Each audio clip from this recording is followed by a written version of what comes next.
In new surroundings, the hen will walk on one leg.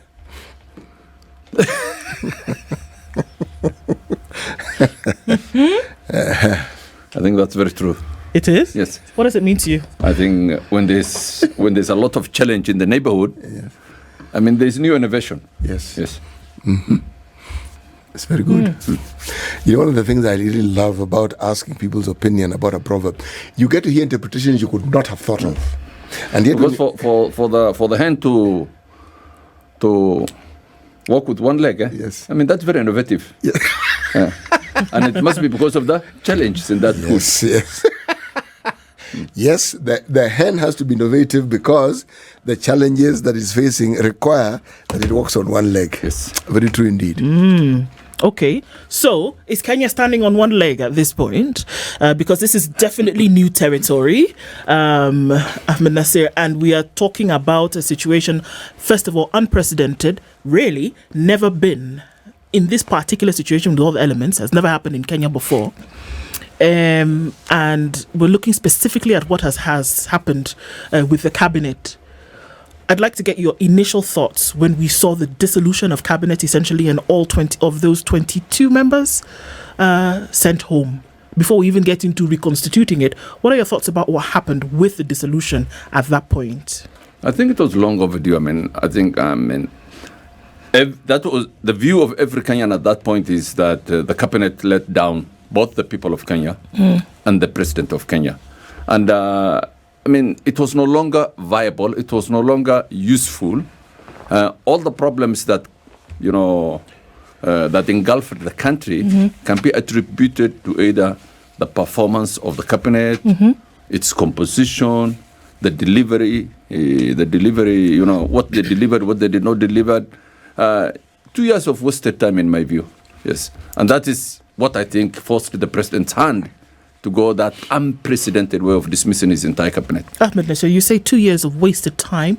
Are you saying 2 years of wasted time because individuals did not do what was supposed to be done? Or why would you say wasted time? What have they done to... what did this government achieve during the last 2 years through this cabinet?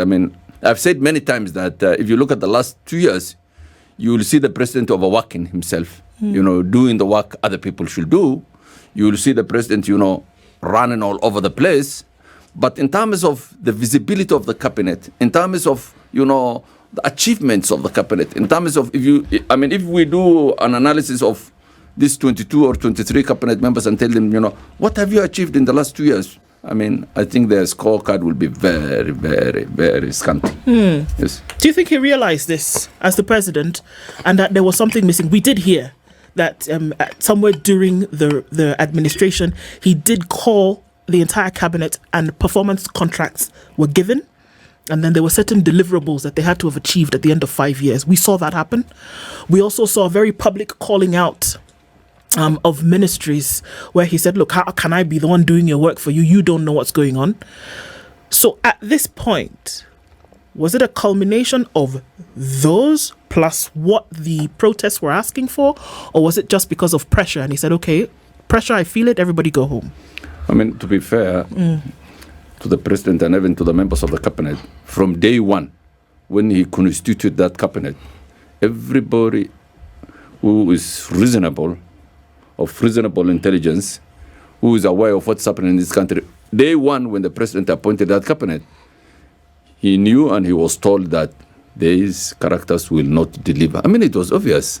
It was obvious to me. It was obvious to everybody that cabinet, when you saw them, there is no way they could have delivered. There is no way. That is a cabinet, I tell guys, that is a cabinet that was constituted on their performance at political rallies. The president sees someone, really firing up the crowd, throwing all kind of things. Then that image is ingrained in his mind. And translating that image of how you address crowds into a technocrat is where the failure came from. Yes. So there was a pay, sorry, CT. No, please go ahead. So there was a payment for loyalty is what you're saying? Of course. This was you see, William's government is a study in paradox. William ran one of the best campaigns ever. Yeah. He ran a first-class campaign. He bamboozled, the sitting president. He crushed him. He crushed someone of Raila's stature. Why did he do that? Because he connected with the people. He jumped off the political class and related to the people. There are many people, about 1.52 million people who voted for him, who did not vote for him because of tribal loyalty. But they thought, this is the guy who wants to change the status quo. He's bringing a revolution. When he took power, he forgot that agenda and went back to the politicians. That's where the problem is. So then one could argue, therefore, that the campaigns were just a tool. Because if indeed the campaigns were to represent a certain reality, then that would have been reflected in the choice of members of cabinet whom he appointed. Yes, that I agree with you. Either it was a tool, either the president didn't believe in his campaign agenda, or believed it but reverted back to where he was more comfortable. Yes, but that is William's problem as we speak today.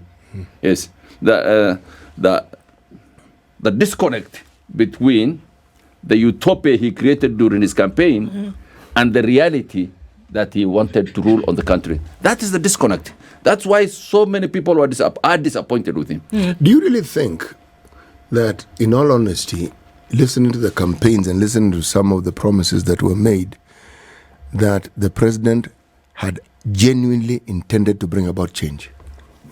I think he had, because I sat with him many times during his campaign, and there were a lot of amazing ideas that he had on how to bring change in this country. But I can tell you that all those amazing ideas have been discarded.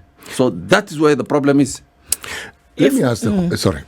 Ndu? We're going to be apologizing to each other for I'm going to be apologizing the whole day. Please, Ndu, please go ahead.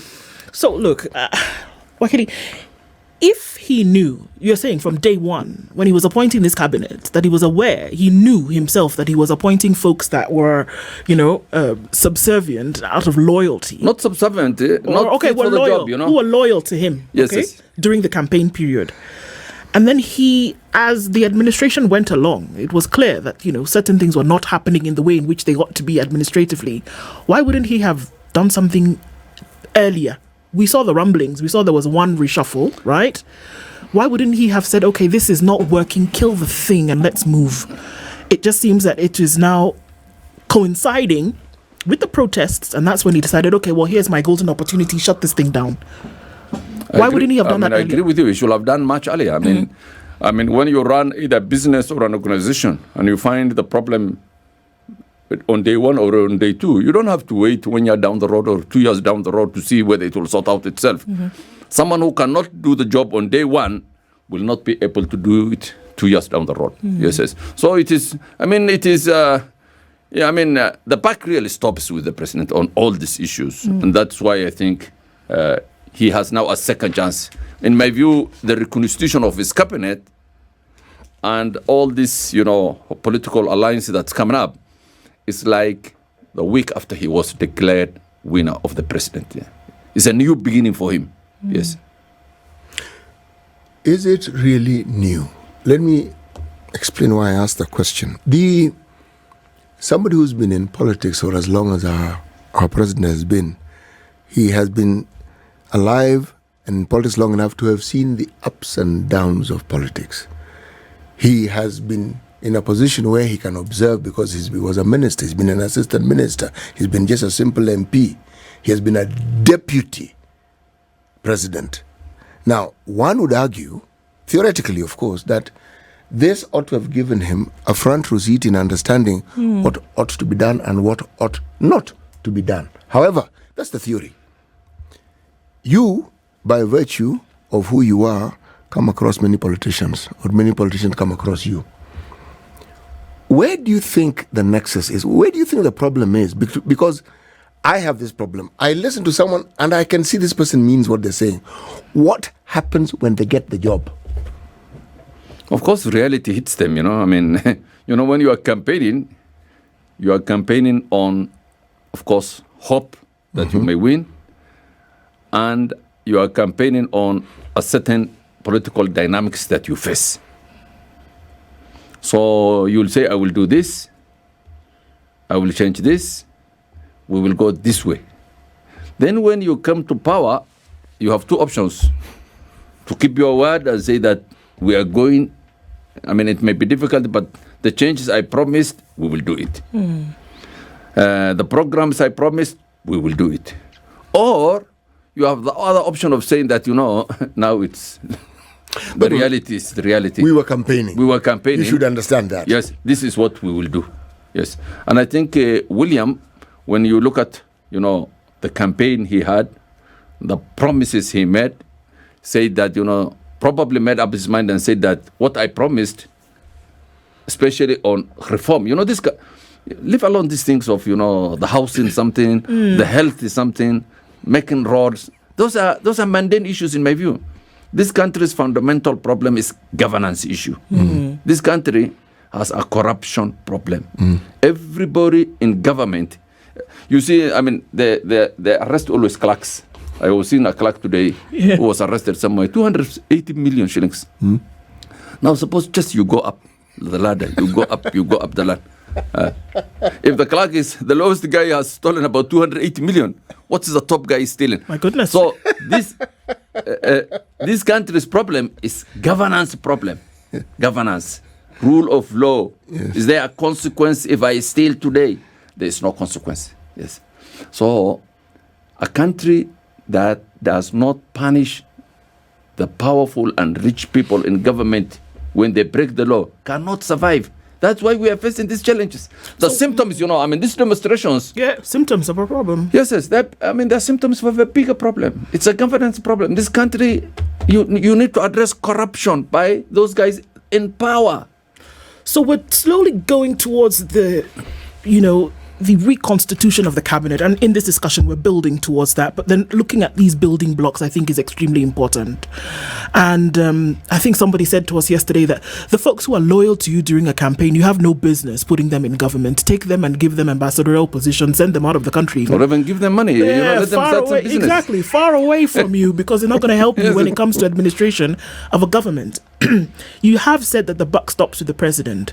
So what fault also lays at his feet for appointing these folks who he's very well aware would not have been competent when it comes to governing, as you speak of? No, all the blame, the president takes all the blame in my view.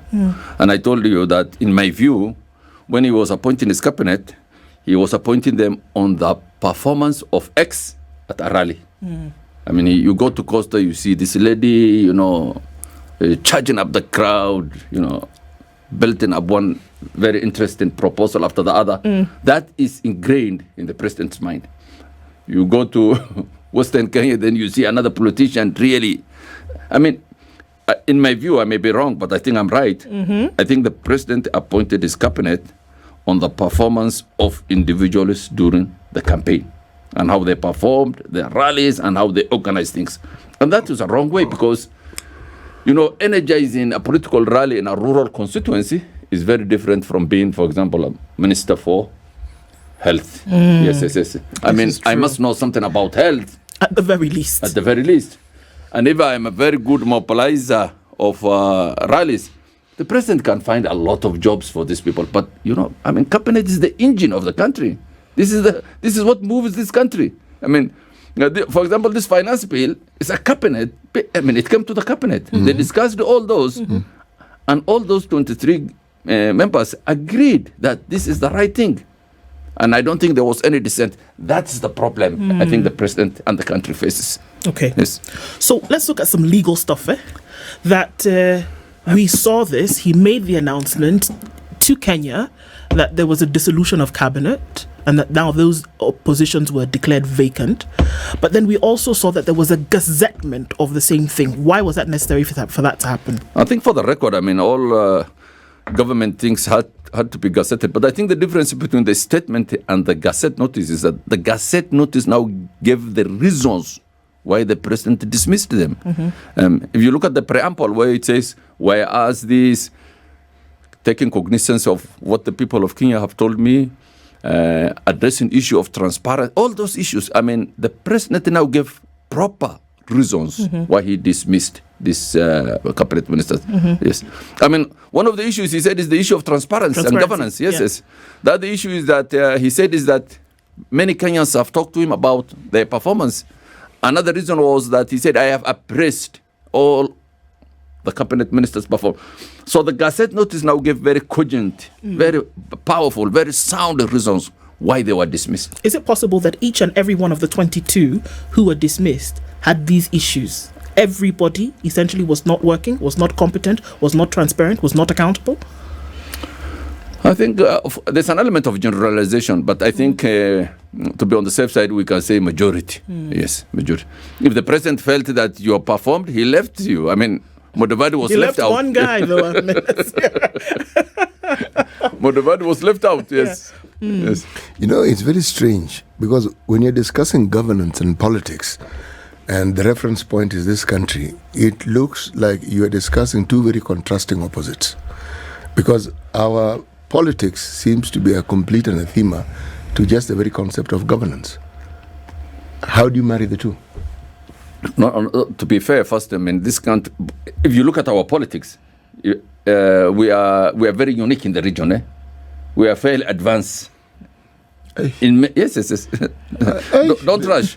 Don't rush. This one you're going to have to explain. Yes, Kenya in our democratic setup, yes, and even in our constitutional setup, yes, is a much more sophisticated system than the neighborhood. Eh? I mean, there's no country in the neighborhood you can compare us to. I mean, whether it's Uganda, whether it's Tanzania, I mean, they have a different set of stability, but it is very superficial stability. Our politics is more fluid because at our level of development, informed by both our economy and our constitutional setup and structures, Kenya is more susceptible to this kind of periodic instability because it is a democracy. Yes, we are democracy. We are constitutional democracy. Yes. That's not something you can say of many countries in the region. Yes. But that constitutional democracy is still in its formative, germinative stage. I mean, we are developing. We are developing at a unique rate. We are going in the right direction, in my view. But there are certain problems we refuse to address that set of economic and political and constitutional setup requires. And that is the governance issue. If we address our governance issue and we have a system that it makes every one of us accountable, then now we will go to the next stage of a proper democracy. How would you marry this, what you've just said, with what the current political accountability governance issues being raised by the protests together right now? How would you join the two? Yes, I mean, the people who are aggrieved by the system have very genuine grievance because Kenya isn't working for them. I mean, the government, successive governments have refused to address corruption and governance issues. I mean, Uhuru refused completely.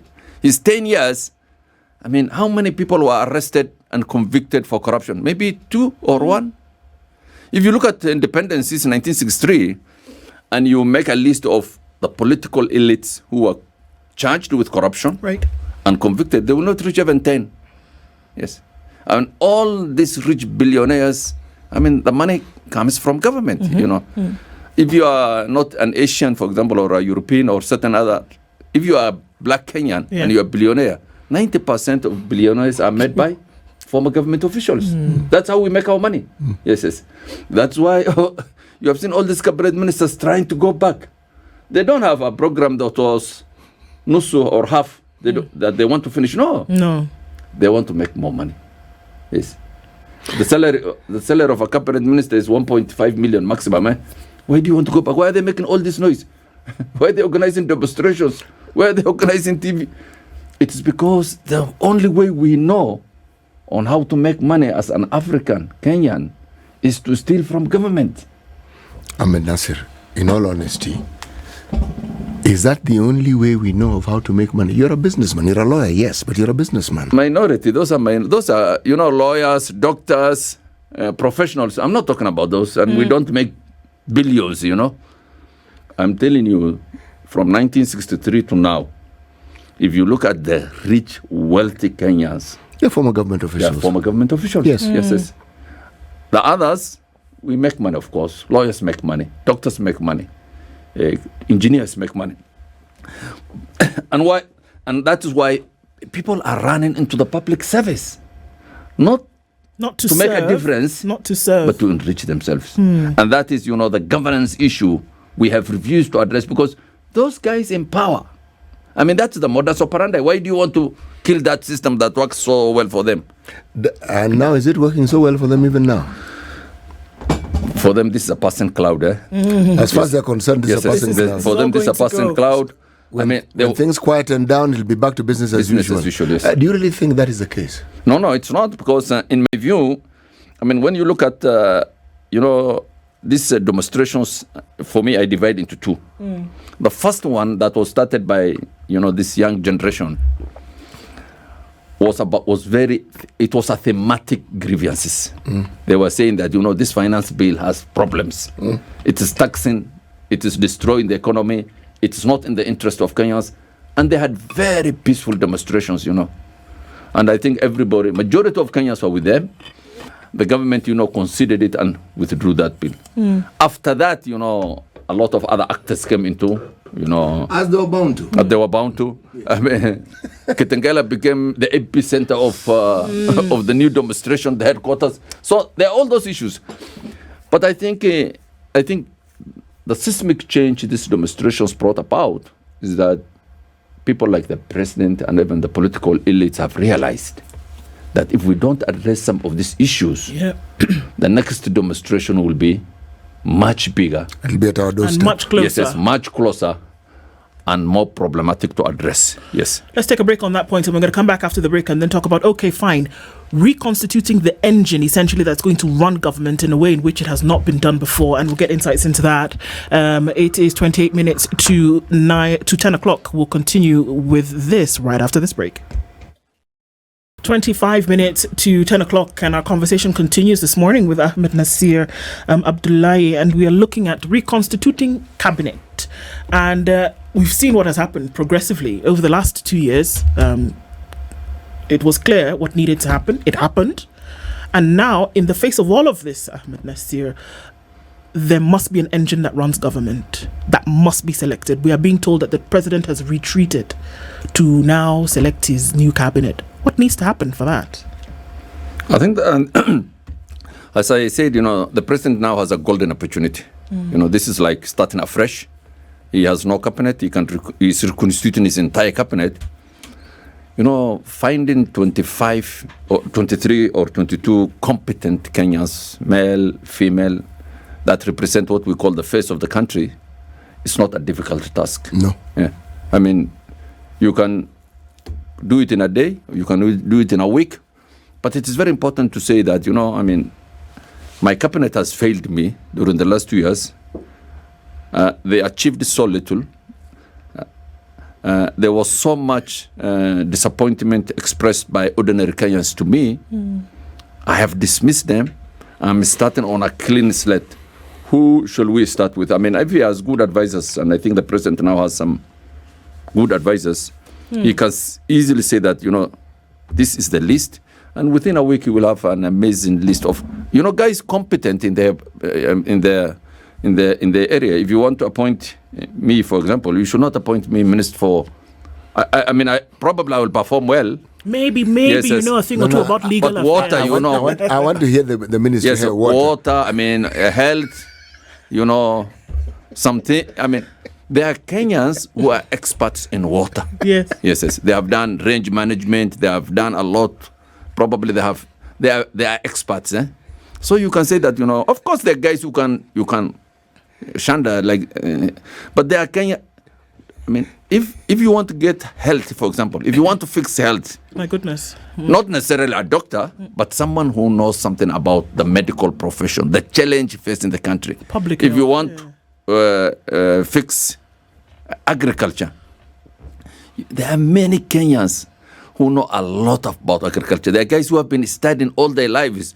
What are the problems of this sector? Either you can make them, I think, the PS so that they can provide the expertise and the minister can provide policy.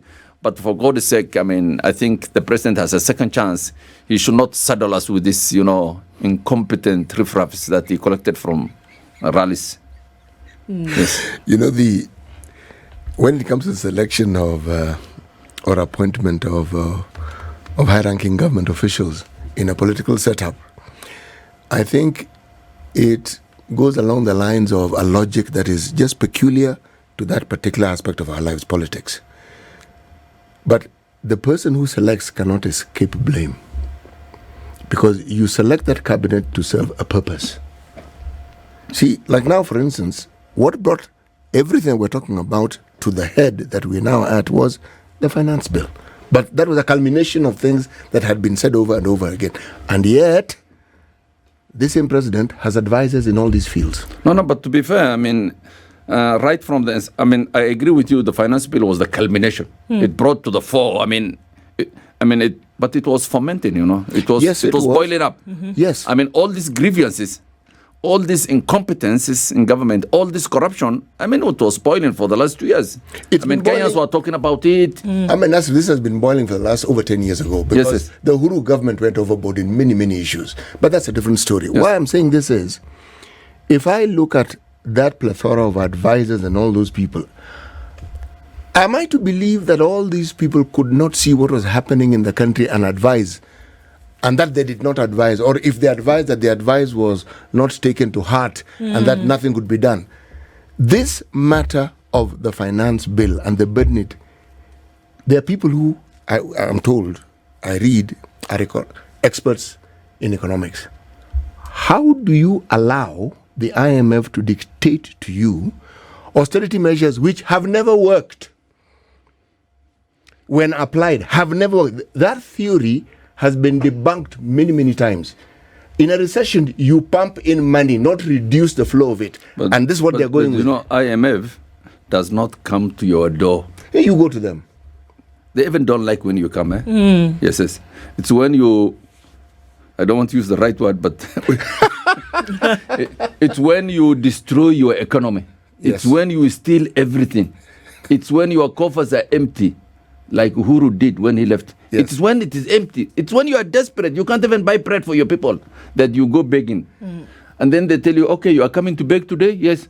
What do you want? I want bread and sugar. Okay, go and do this. On this condition. But I can tell you, there are many conditionalities on governance, corruption that they have put on the table that the government has not implemented. Yes. And I think the next time when they go begging, some of the issues will even be more stringent. Yes. That's the way it works. Don't blame. Listen to me. Don't blame IMF. Blame yourself. It's when you destroy your country, like Ghana did, and many other African countries. It's when you steal everything. That IMF comes and says, "Oh, this country. What do we do with this native?"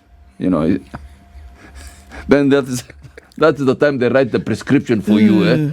So please, let's not be this, nationalistic third world. I am not blaming the IMF. I am merely stating that the prescriptions that they often give us don't actually work. They are more theoretical, and it's like somebody sitting somewhere trying to experiment to see how this thing is going to work. And we ask for it. I understand all that. Yes. My issue was, there are all these experts who are supposed to guide, who are supposed to say, excuse me, this path is going to get us here. Yes, that's true. For example, this taxation, we are overtaxed. As a lawyer, I can tell you that, we pay this, we pay this, what is it called, housing funds, we pay this. Even as lawyers, we feel it. But I have no problem paying tax if it's not stolen. Absolutely. Yes. You see, Kenyans we can even pay this issue. Yes. They were raising the finance. Kenyans are willing to tighten their belts. Yes. But why should I pay when it's stolen by a cabinet minister who was brought the other day, who had nothing and now is building everywhere or acquiring all kinds? Why should I pay tax? Or the PS, the technocrats are all stealing. Why? fundamental questions. That is the governance problem. Okay, so now as we look at this governance issue, one of the things that may be a reality to people is conjecture, and then people are met with fear that it's possible. And from a legal point of view, explain, is it possible that some of the folks who have been vacated of their positions could actually make a comeback in this new cabinet? No, I don't think they will. First, legally they cannot make I think we have made that point. Okay. The president has given very, very well reasoned why he dismissed them. There's governance issues, he said. There's transparency issues. There's accountability. Those are his words, not mine. So if he fires because of transparency and accountability, he can't bring them back. He can't bring them back. But the question we ask is, why do they want to come back? Is it not the thing you who said just now? Yes, but why do they? Let's take one example. For example, assume Lenturu wants to come back. Okay. Why does he want to come back? Why? I'm not saying he wants to come back. Probably he doesn't want to come back. Let me ask this. Why would you want to? If indeed, isn't there life after cabinet? There should be. There should be. Yes. If what we see, what has been ignited takes root and the accountability factor becomes our reality in this country, yes. Would you think that these people would still want their jobs? If they knew you are going to be held to account and that there'll be consequences for your action? Yeah, not necessarily this, but you see, there's a complete change in paradigm now. In that there's, for the first time, these demonstrations by the young generation has brought an element of accountability. Yes. And they have forced the government, to eat a humble pie. They have completely forced it. And I think that's the way to go. They were spoiled by these other guys who brought a lot of violence and without an agenda. Yeah. But, if we stick to that, and then the next agenda is to go to the judiciary and tell them, we hear there's a lot of corruption here. We want accountability. They're going to go there. We want a life audit. Then we come back to the cabinet and say, you guys want to come back? Can we know, for example, how many cabinet ministers, when they were appointed, moved from South Sea to Karen, for example? Let's start there.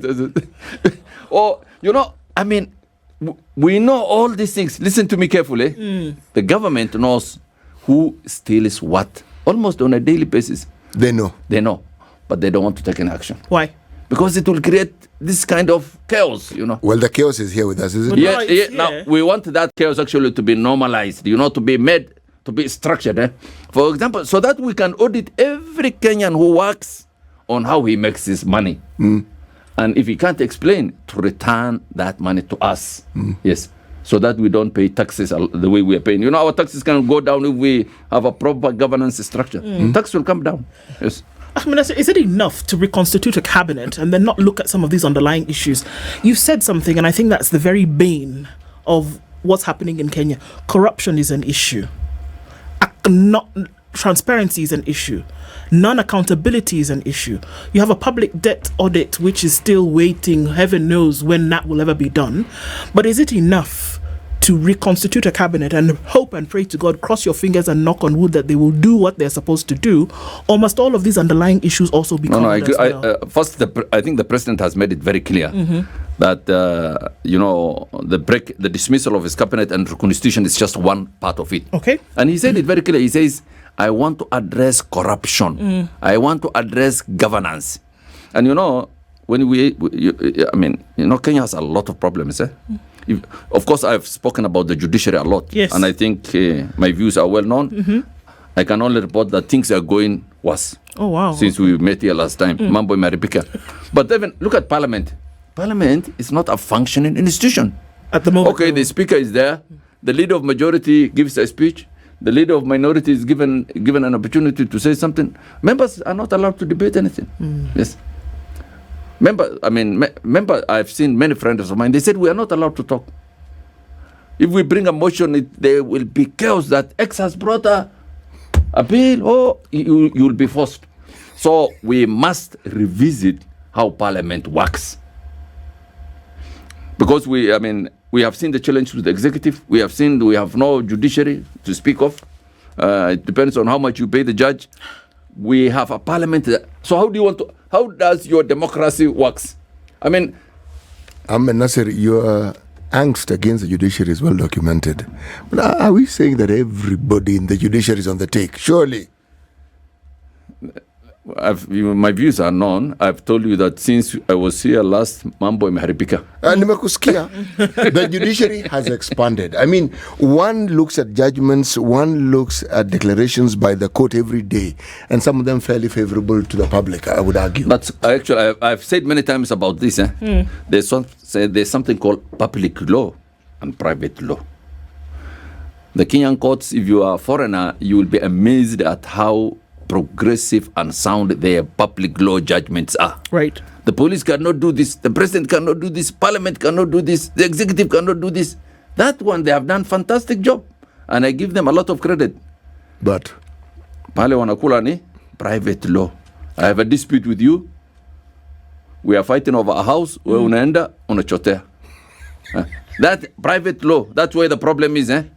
Public law, they do. I mean, Kenya is very famous. Our judiciary is very famous, and the judgments on private law, amazing judgments, because it's against the state. The state will not bribe them, you know. Oh, there you go. Yes. Okay, so you've talked about Parliament. Still seems to be in a chokehold, right? Now, there's where we can talk. Members of Parliament have told us very clearly, even in this room, about the fact that, you know what, members of Parliament, depending on which political party you are in, you're subservient to the executive. Now, their subservience reigns supreme. That's true. The executive, the president, is about to appoint a new cabinet. This cabinet must go back, these proposed names must go back to Parliament for vetting. That has to happen. Are we going to see another rubber stamp? No, I think we'll not see I think we will see probably a more robust, in interrogation. I think there's a time, didn't last parliament reject some fellow who was supposed to go be the ambassador in Congo? And not Congo, even the cabinet. I think they recommended something. I think tokenism. They made some points actually. Yes, they did. That XYZ is not qualified for the job. That's tokenism. But I think if we. Parliament should do its job. They do. First, the president should do his job. A cabinet of competent men and women that represent the face of Kenya. Right from this region to that region, who know their work in relation to the ministry they've been appointed. Then Parliament does its vetting, proper vetting, and not either witch hunt or whitewash, but something that interrogates everybody. Then after that, let people do their job. But after that, we need to do, a lot of how does the system. Let me give you one example. This constitution brought something called constitutional commissions. There are so many. Yeah. Very many. E There are the JEC, there's the Parliamentary Commission, there are these. During the first 2 years of Kibaki, those commissions worked amazingly well because they were advertised, people advertised, they are interviewed, they are the best, they are picked, and the commissions were working.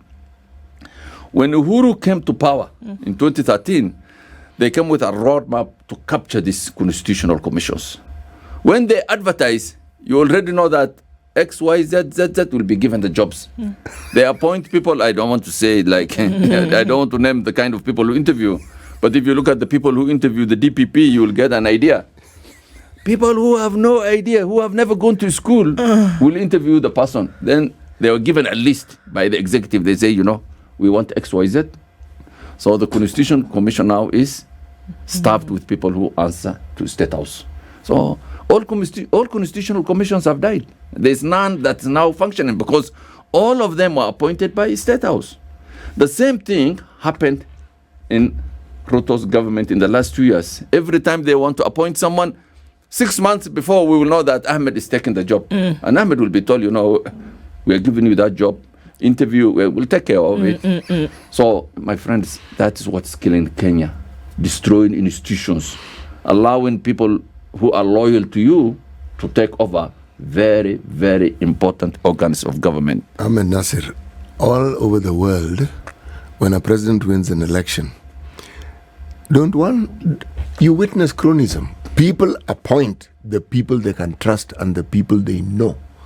No, that is okay. Those are positions in the executive. That one is allowed anywhere in the world. In America, they say about 8,000 to 10,000 jobs change hand when the parties change offices. And, that's like, ambassadors. Yes. This guy, a lot of other jobs. But, those guys are still competent. I mean, they are being appointed because they are members of that party. Yes. Yes, they are loyalists of that party. But their competence is not in doubt. The competence is not in doubt. Their integrity will be questioned. I mean, they will be subject to a lot of, those vetting. But what I have a problem is, for example, there's a constitutional commission, very important constitutional commission. You advertise for the jobs, then you put some monkeys to interview the candidate, and then you give them a list and say that this is the list. I mean, you are Just destroying go with institutions. it. Right. Surely the individuals who are appointed to vet and to interview these people cannot be likened to primates. I mean, Ahmednasir, I mean... It's a metaphor. It is a metaphor. Yes. Okay, it is a metaphor. So the insult is actually to the primate, not to the individuals. Wow, Is it? you're doing better. Okay. Okay. Let me ask this question. Let me make a statement instead. I actually am not worried about the vetting. I'm not bothered. And the reason why I'm not bothered, technology has come of age in this country, whether we like it or not. If Parliament goes about the business as usual mentality, they'll be in for a surprise. You know why? Anybody who is appointed to be vetted by Parliament, believe me, these valiant Kenyans we are referring to as Gen Zs will vet that person. No, I disagree with you completely. Why do you disagree why? with me? If you Google about me, you will get a lot of information. Some majority right, majority not wrong, but you will get all kind of information because I've been in the limelight for all this. I've been this. I've done cases. I've taught at the university. I have a track record. When you Google this man from Nakuru, the president appointed a minister, what's his name? Kinuthia or something? No, his name is not Kinuthia. What? You're talking about the former minister for lands. Yes. Yes. Who's in water? Njeru. Yes. If you Google him, the result will be zero. So what will... So Ahmednasir, that's where you go wrong. Listen, so... This group don't Google. You see, there are search engines that are not Google which will tell you a lot more like than what? Google can. Like which one? Okay? Which one? I am not ICT savvy. No, the best engine is Google that will give you everything about a person. Google will give you. And the point I'm making is that there are some guys, their CV is so short and so thin that there is nothing you will get from Google. I'm trying to tell you that if what I have seen and the information I have seen these people putting out in the public domain, Google will not give you. Okay. They know a lot more than what Google has given you. But are you trying to say, Ahmed, that if somebody's track record was being looked for, you should be able to know that? And why appoint someone who you don't know anything about? Yes, that's the point I'm saying. That, you must... Even when you are rewarding your political camp or people who are in your same camp, you have such a rich data bank. There are guys. If I want, for example, to look for a Luo minister, there are millions of Luos who are very competent. I can get the best in terms of expertise of that area, in terms of his integrity, in terms of his standing. That I will say that, this man from Siaya is the right man for the job. And Kenyans, when they look at you, they will agree with you. But now if you want to look for the most useless man from Homa Bay, you will still get him. But there's a political price you will pay. Why are the bright people coming from Siaya and the dumb ones from Homa Bay? Okay, well, maybe that should be our last question really quickly then. While you guys can duke it out. Yesterday we had a diversity and inclusivity question. When it comes to the cabinet, does it matter, diversity and inclusivity, or are we talking about competence now and meritocracy? No, it matters because you can marry all those things together. Diversity, inclusivity, competence. They are not mutually exclusive. They're all, if I make a decision, if the president, for example, makes a decision that he wants a Turkana man, which will bring inclusivity and diversity, you will get a very competent, qualified man from that community. So they are not mutually exclusive, they are inclusive. But I think we can conclude on saying that President Ruto has an excellent chance. I mean, his government was almost run out of town by these young people who demonstrated. And they had genuine grievances because they want a better Kenya. A Kenya that listens to them, that delivers to them, that does not steal from them. And I think the task of the president in reconstituting his cabinet is to address that and give them competent, qualified Kenyans who are not thieves. Should he do this quickly? How much time do we have? I think there's no hurry. I mean, I think he can take a week. In my view, he can take another week. I'm told he wants to form a broad-based government, which is a good thing for this country. The end result is better. The end result is what determines. The process is not that important for me. All right. What do you see? Do a crystal ball moment for us in a minute. That in the next couple of weeks, what would we see? Protests backing down? No, I think the president will not miss. I think this is a second opportunity. I mean, then if he doesn't get it right, then we will realize that the fundamental problem this country faces is the president himself. If he doesn't get it right, because he must get it right. I mean, I know there are many people telling him the right things. There are many people telling him to do the right things. But of course, there are these, guys who are loping all over the place, status quo, who wants to continue. But the president, and many people have told him, actually he should be very selfish. Yes. He should be concerned with himself, his government, rather than seeing whether someone should come back to cabinet. I mean, the interest of him as a politician, the interest of the people of Kenya. What Kenyans want. It's not very difficult to know what Kenyans want. No, it is not. Yes. We all know what we want. So why is the president not delivering for Kenyans what they want? Good fundamental questions, and also thank you for being part of this conversation. Ahmednasir, Abdullahi, always a pleasure to have you here. Thank you. And it will be interesting to see what happens in the coming days. The conversations must continue. Thanks for making Kenya's biggest conversation part of your morning this whole week. Have a good weekend. We'll meet again at 6 a.m. on Monday, God willing. It's 10 a.m.